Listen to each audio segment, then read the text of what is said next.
Japan में पिछले 30 साल में चोरी नहीं हुई, कत्ल नहीं हुआ, कोई भूखा नहीं सोता। जलजले के वक्त कैंपों में सब कुछ रख दिया जाता है। कोई एक छटांक जरूरत से ज्यादा नहीं लेता। दयानतदारी में दुनिया में पहले नंबर पर हैं।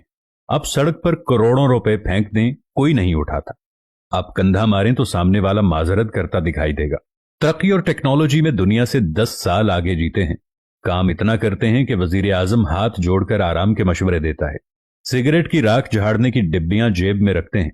सफाई इतनी है कि सड़कों में मुंह नजर आए। पाबंदी वक्त इतनी कि 5 मिनट ट्रेन लेट हुई तो पूरी कंपनी बंद कर दी।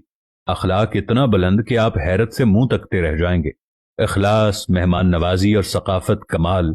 मोहब्बत वफा इतनी कि जापानी बीवी पूजा करने लग जाए और आपको इतना खिलाए कि मोटे होने का खौफ तारी हो जाए। चावल की फसल मरगूब ग़िज़ा।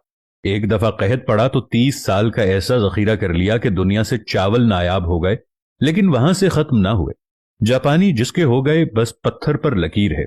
निजाम सेहत ऐसा कि टॉयलेट आपको जिस्म की पूरी डिटेल दे दे।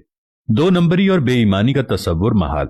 और अब आते हैं कि जिस मुल्क में लाखों लोग तबलीगी इज्तमात में जाते हों, जहां लाखों लोग दावत दीन के लिए सफर करते हों, जहां से लाखों लोग बैतुल्ला, उमरा और हज के लिए जाते हों, मिलादुन नबी के मौके पर हर शहर में जुलूसों में लाखों लोग शामिल हों, जिस मुल्क में हर रात लाखों महफिल मिलाद और दरस कुरान होते हैं, जिस मुल्क में यौम आशूर पे लाखों लोग गम हुसैन रदी अल्लाह ताला अन्हो में अज़ादारी करते हों, जिस मुल्क में ईद और जुमे में बड़े बड़े इज्तिमात होते हों, जिस मुल्क में तस्बीहात पढ़ने वाले लाखों में और दुरूद सलाम की तादाद अरबों में हो, वो मुल्क ईमानदारी में दुनिया में 160वें नंबर पर है।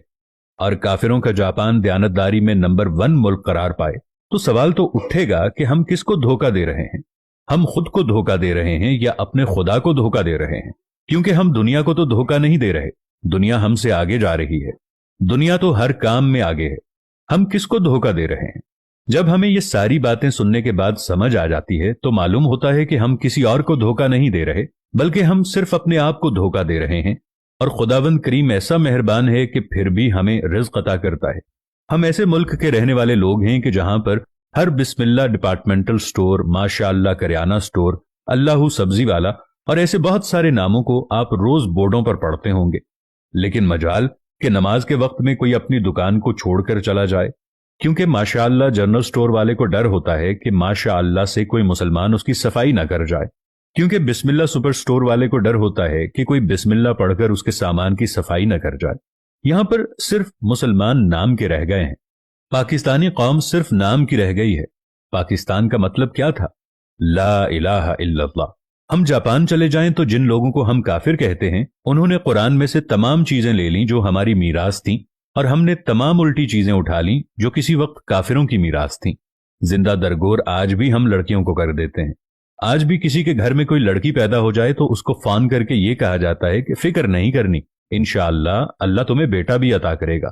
अरे बेटे मांगने वालों, पहले अपने लिए ईमान तो मांग लो। मैं आज अपने देखने वालों के साथ मिलकर अपने रब्बुल इज्जत से ये दुआ मांगता हूं कि मेरे पाक परवरदिगार पाकिस्तान का मुस्तकबिल रोशन फरमा। मेरे पाक परवरदिगार हम तमाम इंसानों के दिलों से मैल को निकाल दे। हम 2 नंबर बेईमान लोगों के दिलों से बेईमानी निकाल दे। मेरे पाक परवरदिगार हमें सुकून वाली जिंदगी अता फरमा। पाकिस्तान पर अपना रहम करम फरमा। पाकिस्तान को आदिल और सच्चे हुक्मरान अता फरमा। आमीन या रब्बल आलमीन।